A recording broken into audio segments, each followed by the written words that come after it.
Hello everyone, welcome to अकेडजा videos में आप सभी का स्वागत है।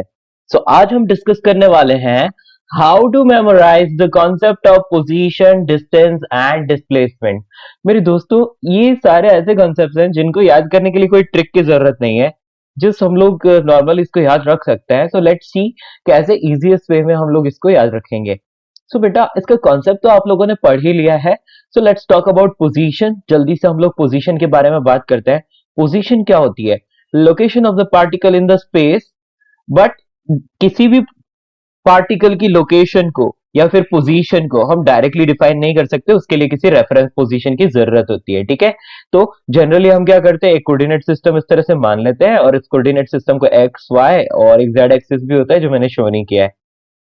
ये जो पॉइंट हो गया, दिस इज ओरिजिन 0,0,0 और मान लिया कि यहां पर कोई पॉइंट P है जिसका कोऑर्डिनेट है x, y, z। ठीक है, तो आप क्या करोगे, आप ओरिजिन के रेस्पेक्ट में इस पॉइंट की पोजीशन लिखना चाहते हो, तो आप क्या करोगे, सिंपली यहां से एक एरो खींचोगे। ठीक है, ये एरो खींचा ओरिजिन से पॉइंट P तक, यानी रेफरेंस पॉइंट से गिवन पॉइंट तक। ठीक है, and this is R vector, और ये आर वेक्टर जो है ये पोजीशन वेक्टर को रिप्रेजेंट करता है। हम डायरेक्टली बोलेंगे कि position vector of point P। ठीक है, किसके रेस्पेक्ट में? तो ओरिजिन के रेस्पेक्ट में। So that we will write what, R vector is equals to, जो भी एक्स कोऑर्डिनेट है उसके साथ आई कैप लगा लो, प्लस वाई कोऑर्डिनेट के साथ जे कैप, प्लस जेड कोऑर्डिनेट के साथ के कैप लगा लो। बेटा बस आपको इतना ही याद रखना है, एक्स कोऑर्डिनेट के साथ आई कैप, प्लस वाई कोऑर्डिनेट के साथ जे कैप, प्लस जेड कोऑर्डिनेट के साथ के कैप। ओके, तो ये हो गई किसी भी पार्टिकल की position with respect to origin. Okay, हाँ, आप किसी और पॉइंट के रेस्पेक्ट में भी फाइंड कर सकते हैं। तो ये तो हो गया कि ओरिजिन के रेस्पेक्ट में। ठीक है, अभी मैं यहां पर कोई एक पॉइंट ए ड्रॉ कर लेता हूं और लेट से इसका कोऑर्डिनेट जो दे रखा है that is X naught, Y naught, Z naught, ऐसा दे रखा है, ये पॉइंट ए का है। तो अब हम क्या बोलेंगे कि position of point P with respect two point A. ठीक है, अब मुझे पॉइंट ए के रेस्पेक्ट में लिखना है ना, तो अभी क्या करेंगे, इस कंडीशन में आपको पहले क्या लिखना पड़ेगा, आपको पहले तो position of point A with respect to origin लिखना है, with respect to origin. So हम यहां पर लिख लेंगे कि position of A with respect to origin के रेस्पेक्ट में पहले ए पॉइंट की पोजीशन लिख लो। So that is what, so इसको मैं लिख लेता हूं आर ए। ठीक है, या आप चाहे तो उसको ओ ए भी लिख सकते हैं। सो ओ ए लिख लीजिए, बेटर है। O A is equals to what is that is X naught I cap plus Y naught J cap plus Z naught K cap. तो देखो ये आपको रिवाइज हो गया कि कैसे हम लोग किसी भी पॉइंट की पोजीशन लिखते हैं। तो पहले ए पॉइंट की पोजीशन लिख लिया ओरिजिन के रेस्पेक्ट में, तो वो क्या हो गया, एक्स कोऑर्डिनेट के साथ आई कैप प्लस वाई कोऑर्डिनेट के साथ जे कैप प्लस जेड कोऑर्डिनेट के साथ के कैप। ठीक है, सिमिलरली आप क्या कर लोगे, सिमिलरली आप पी पॉइंट की पोजीशन भी ओरिजिन के रेस्पेक्ट में लिख लोगे। सो position of P with respect to origin, point P with respect to origin। Okay, तो ओरिजिन के रेस्पेक्ट में मैं इसको क्या लिखूंगा, मैं इसको लिखूंगा OP। ठीक है, OP वेक्टर दैट इज क्या है, उसका कोऑर्डिनेट देखो, P का कोऑर्डिनेट है XYZ। तो आप डायरेक्टली लिख लोगे यहां पर X I cap plus Y J cap plus Z K cap. आपको ये समझ में आ गया होगा। ठीक है, अब मुझे क्या करना है, अब यहां पर हमारा हेडिंग क्या है, position of point P with respect two point A point के रेस्पेक्ट में हमें बताना है। तो बस आप यहां पर डायरेक्टली लिख सकते हैं क्या, या बेटा मैंने यहां पर है ना इस ए पॉइंट को इस जगह शो किया, एक्चुअली इसको हम कहीं पे भी यहां पर शो कर सकते हैं। ठीक है ना, उसको एग्जैक्टली इस लाइन पे लिखने की जरूरत नहीं है, वरना हमारा y और z कोऑर्डिनेट 0 हो जाता। So let's say this is point A. Okay, या तो ये जो ओ ए आता है ये ओ से ए तक इस तरह आता। ठीक है, ये ओ ए वेक्टर हो गया और ये आर वेक्टर जो है ना ये ओपी वेक्टर हो गया। ठीक है, यस। अब मैं क्या कर सकता हूं, तो यहां पर डायरेक्टली लिख सकता हूं क्या, कि पोजीशन ऑफ पॉइंट, या जो जो ये लिखा है ना हमने हेडिंग, कि position of point P with respect to A, तो इसको हम लोग यहां पर फाइंड करने जा रहे हैं। तो उसको हम क्या बोल लेंगे, position of P with respect to A को एपी वेक्टर लिख लेते हैं, एपी वेक्टर। ठीक है, या तो that will be equal to, that is just directly OP minus O A. बेटा कुछ नहीं करना है, जिस पॉइंट की पोजीशन फाइंड करनी है उसमें से रेफरेंस। तो याद रखने का तरीका क्या हो जाएगा? याद रखने का तरीका ये हो जाएगा कि position of point, position of point minus position of reference, minus position of reference. ठीक है, या बेटा position of point minus position of reference, ये आप हिंट है। इस तरह से आप, इस ट्रिक से आप इसको याद रख सकते हो, position vector of point minus position vector of reference. ठीक है, वही किया मैंने, ओपी माइनस ओ ए। तो जस्ट वैल्यू रख लो और आंसर लाओ। जैसे ही आप वैल्यू रख के इसको सॉल्व करोगे आपको मिलता है X minus X naught I cap plus Y minus Y naught J cap plus z minus Z naught K cap. So I hope ये आपको अच्छे से समझ में आया होगा। बस ट्रिक सिर्फ इतनी है, position of point minus position of reference, that's all. और ओरिजिन के रेस्पेक्ट में लिखना हो पॉइंट की पोजीशन तो क्या करोगे? तो डायरेक्टली उसका x coordinate I cap plus y coordinate j cap plus z coordinate k cap. This is all about position. Let's talk about distance. तो बेटा अब मैं जल्दी से बात करने वाला हूं डिस्टेंस की, या डिस्टेंस ट्रैवल्ड बोल सकते हैं हम लोग। ठीक है, इसको डिस्टेंस ट्रैवल्ड भी बोल सकते हैं कि पार्टिकल ने किसी टाइम इंटरवल में कितनी डिस्टेंस से ट्रैवल की। ठीक है, तो बेटा देखो यहां पर एक पॉइंट ए है, t इक्वल्स टू 0 पर पार्टिकल यहां से मूव करना शुरू करता है और वो इस तरह से यहां आता है, फिर यहां आता है और फिर फाइनली इस जगह पहुंच जाता है। ठीक है, and this is some time t, और तब पार्टिकल पहुंचा पॉइंट बी पर। ठीक है, तो अब हमसे पूछा जाएगा कि what is the distance travelled by the particle from A to B. ठीक है, तो हम यहां पर क्या लिखेंगे कि डिस्टेंस ट्रैवल्ड जो होता है ना, डिस्टेंस ट्रैवल्ड की एक सीधी सी ट्रिक याद रखो, it is the length, it is the length. ठीक है बेटा, ये एक लेंथ होती है of the path, length of the path travelled by the particle, travelled by the particle. ठीक है बेटा, ये सीधा सा तरीका है, length of the path travelled by the particle in that time interval, यानी कि 0 से टी टाइम इंटरवल में पार्टिकल ने कितनी पाथ लेंथ ट्रैवल की है, कितना डिस्टेंस उसने ट्रैवल किया है, वो हमें पता चल जाएगा। ठीक है, आपको सिर्फ लेंथ ऑफ द पाथ ही मेजर करना है। सो आई होप ये आपको अच्छे से समझ में आया होगा। बहुत सिंपल सा ट्रिक है। ठीक है, length of the path, this is distance travelled. Next let's talk about displacement. अब डिस्प्लेसमेंट को क्या करोगे? डिस्प्लेसमेंट के लिए हमारे पास एक सिंपल सा तरीका है। डिस्प्लेसमेंट आप क्या जानते हो? Displacement is just a vector quantity, it is a directed line segment, it is a directed line segment from initial position to final position. ठीक है बेटा, इस तरह से आप याद रखोगे ना तो आपको बहुत अच्छे से याद रहेगा। क्या याद रखोगे? Directed line segment, line segment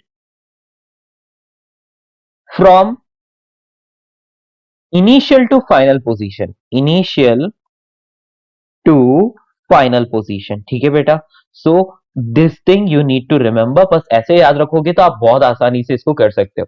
for example, यदि आपको यहां पर दिखा रखा है कुछ ऐसा, लेट्स से कोई पार्टिकल है जो यहां से यहां मूव किया और फिर यहां आ गया। ठीक है, तो हमें इनिशियल पोजीशन ए दिखा रखी है, फाइनल पोजीशन बी दिखा रखी है। तो अब ये क्या हो गया? ये तो इसका पाथ ट्रैवल्ड हो गया और आपको ड्रॉ करना है सिर्फ और सिर्फ डिस्प्लेसमेंट। तो क्या करोगे?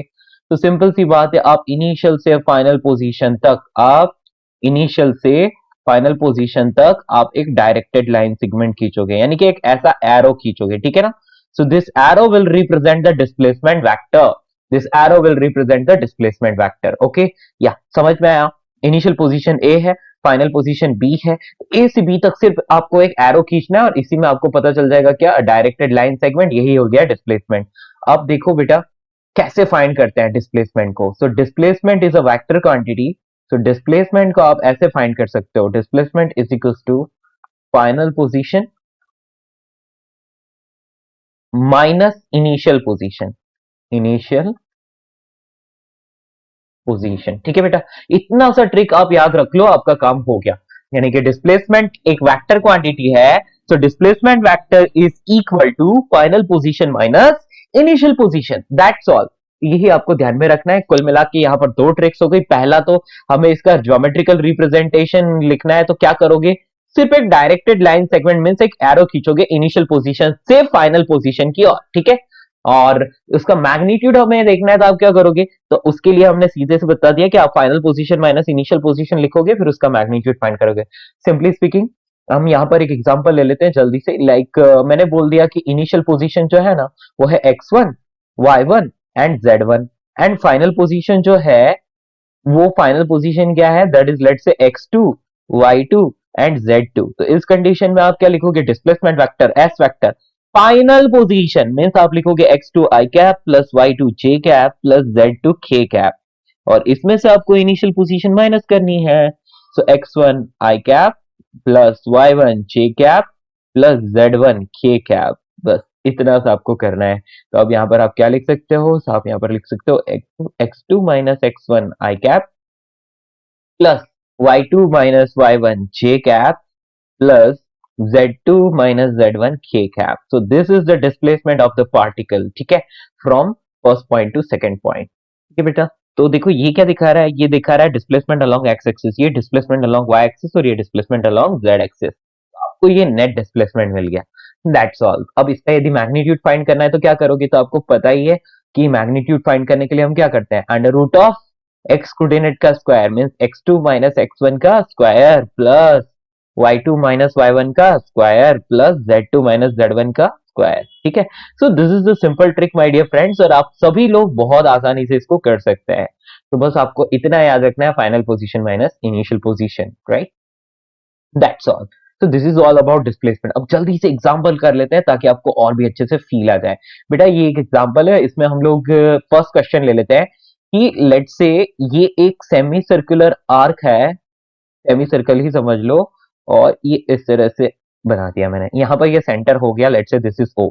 अब एक पी इंसान है ना, ये पॉइंट ए ले लो, ये पॉइंट बी ले लो, और एक इंसान पी है जो इस डायरेक्शन में मूव करता है, यानी कि आर्क के अलॉन्ग मूव करता है, और एक इंसान का नाम है क्यू जो कि इधर यानी कि डायरेक्टली डायमीटर के अलॉन्ग मूव करता है, and radius is given 100 metre, radius जो है वो 100 मीटर गिवन है। ओके या, तो हम यहां पर लिख लेते हैं P moves along arc, along the arc लिख सकते हैं, अलोंग द आर्क, एंड यहां पर मैं क्या लिख सकता हूं, Q moves along the diameter। Yes, तो Q जो है वो डायमीटर के अलोंग चलता है। ठीक है, यह हमें दे रखा है।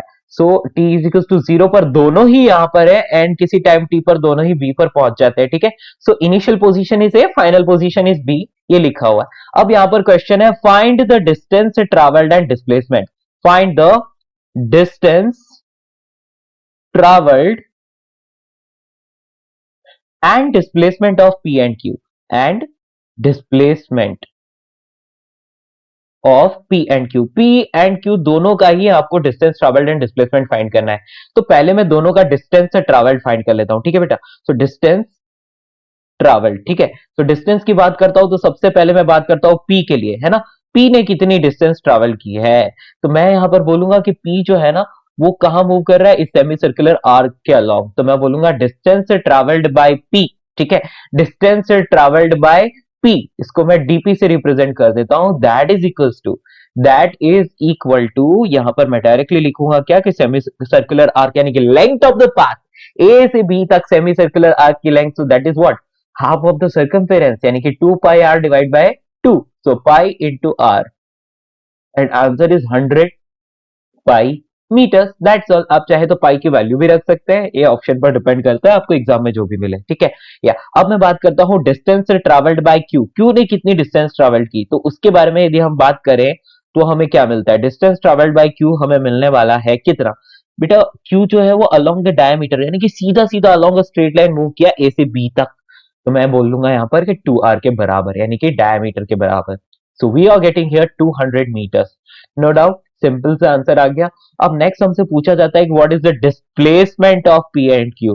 सो डिस्प्लेसमेंट की बात करूं तो मुझे क्या मिलता है, यदि मैं डिस्प्लेसमेंट की बात करूं तो मुझे यहां पर डायरेक्टली दिखाई देता है कि ए इनिशियल पोजीशन है, बी फाइनल पोजीशन है, तो ए से बी मूव कर रहे हैं, यानी कि एक पी जो है वो इस पाथ के अलॉन्ग मूव किया, लेकिन इनिशियल पोजीशन ए है, फाइनल पोजीशन बी है, और क्यू के लिए भी इनिशियल पोजीशन ए है, फाइनल पोजीशन बी है। तो irrespective of the path we just need to see the initial and final position. So a directed line segment drawn from initial to final position, मतलब A से B तक की जो straight line है उसका magnitude ही आपको डिस्प्लेसमेंट दिखाता है, ठीक है। तो डायरेक्टली आपको, सॉरी ये 200 मीटर हो जाएगा, है ना। या तो हम बोल लेंगे कि displacement of A and B, यानी कि S A is equals to S B. अब हम यहाँ पर सिर्फ मैग्नीट्यूड लिख रहे हैं बेटा, डायरेक्शन तो सबको पता है ए से बी की ओर है, ठीक है। या सो यहाँ पर मैं डायरेक्टली मैग्नीट्यूड लिख रहा हूँ ए टू बी, और वो किसके बराबर है, 2r के बराबर, मींस 2 इंटू 100, 200 मीटर। दोनों का ही डिस्प्लेसमेंट सेम है, लेकिन डिस्टेंस ट्रेवल्ड डिफरेंट डिफरेंट है। आई होप ये आपको अच्छे से समझ में आया होगा। बेटा एक और क्वेश्चन लेते हैं, और भी अच्छे से समझ में आएगा। So let's take one more example. या तो मैंने बोल दिया कि लेट से ये जो है ये किसी इंसान का घर है। लेट से राहुल यहाँ पर रहता है, और वो राहुल इस घर से सबसे पहले क्या करता है, वो ईस्ट की तरफ, है ना, ये डायरेक्शन जो दे रखी है ईस्ट की तरफ है, along the straight line move करता है। तो ईस्ट की तरफ वो चलता है सबसे पहले 100 मीटर्स, ठीक है। अब वो क्या करता है, ईस्ट से ईस्ट की डायरेक्शन, इस डायरेक्शन में 100 चलने के बाद नॉर्थ डायरेक्शन में मुड़ जाना है, यानी कि लेफ्टवर्ड मुड़ता है, और फिर वो चलता है इस तरफ 80 मीटर्स। बेटा वो 80 मीटर्स चल गया। अब 80 मीटर्स चलने के बाद फिर उसको कुछ मन में आती है, और वो क्या करता है, वो फिर से लेफ्ट मुड़ जाता है, और फिर चलता है ये 40 मीटर्स। तो ये 40 मीटर्स चल गया इस तरफ, ये 40 मीटर्स आ गया फिर लेफ्टवर्ड, यानी कि अब ये वेस्ट की तरफ आ गया। अब हमसे पूछा गया कि what is the displacement of the Rahul. तो राहुल का डिस्प्लेसमेंट कितना है, तो आप क्या बोलोगे, अच्छा डिस्टेंस ट्रैवल्ड एंड डिस्प्लेसमेंट दोनों फाइंड करते हैं, ठीक है। या तो आप बोलोगे कि डिस्टेंस यानी कि लेंथ ऑफ द पाथ, ठीक है। तो सबसे पहले मैं क्या फाइंड करता हूं, डिस्टेंस ट्रैवल्ड बाय राहुल, ठीक है। सो हम फाइंड करते हैं यहां पर डिस्टेंस ट्रैवल्ड बाय राहुल, ठीक है। डिस्टेंस ट्रैवल्ड कितनी होगी, तो आप बोलोगे कि सबसे पहले तो ये इस डायरेक्शन में चल रहा है, तो इस डायरेक्शन को हम लोग ले लेते हैं 100 मीटर। अब क्या करोगे, अब बोलोगे कि लेफ्टवर्ड डायरेक्शन में यानी कि ऊपर की तरफ जा रहा है, तो 80 मीटर्स चल गया, फिर 40 मीटर्स चल गया। तो अब यहां पर मैं डायरेक्टली बोलूंगा कि यार ये तो 220 मीटर्स टोटल चल रहा है। तो distance travelled bye Rahul is 220 meters. Now, what is the displacement of the Rahul? तो डिस्प्लेसमेंट कितना है राहुल का? सो बेटा अब सीधे से याद रखो, directed line segment drawn from initial to final position. What is initial position here? इसका होम इनिशियल पोजीशन है, इसको हमने मान लिया रेफरेंस यानी कि ओरिजिन, और ये फाइनल पोजीशन हो गई, ठीक है। या अब हम इनका कोऑर्डिनेट लिखना चाहे तो क्या लिख सकते हैं, इनिशियल पोजीशन का कोऑर्डिनेट आप लिख सकते हो क्या, 0,0,0, ओके। एंड फाइनल पोजीशन, तो देखो इस पॉइंट का कोऑर्डिनेट क्या हो गया, 100,0,0, इसका क्या हो गया 100,80,0, और इसका देखो 100 में से अब कितना 40 मीटर्स माइनस हो रहा है ना, 40 मीटर्स माइनस हो रहा है, तो ये 60 हो गया। तो बेटा एक्स कोऑर्डिनेट कितना आया, 60 metres, right, 80 metres Y coordinate आ गया, और जेड कोऑर्डिनेट को लिखने की जरूरत ही नहीं है, जी, राइट। या अभी यहाँ पर क्या समझ में आया, यहाँ पर हमें जेड कोऑर्डिनेट लिखने की वैसे जरूरत ही नहीं है, आप डायरेक्टली 60,80 लिख सकते हो। तो हम यहाँ पर लिख सकते हैं directed line segment drawn from initial to final position. देखो बेटा ग्रीन ग्रीन कलर में जो आपको दिखाई दे रहा है ना, या this is the displacement. So initial से फाइनल पोजीशन की और डिस्प्लेसमेंट मैंने ड्रॉ किया एस वेक्टर। अब क्या करोगे, इस एस वेक्टर का मैग्नीट्यूड फाइंड करना है। So S vector is equals to क्या करोगे, ओरिजिन के रेस्पेक्ट में फाइनल पोजीशन का कोऑर्डिनेट आपको पता है, ठीक है।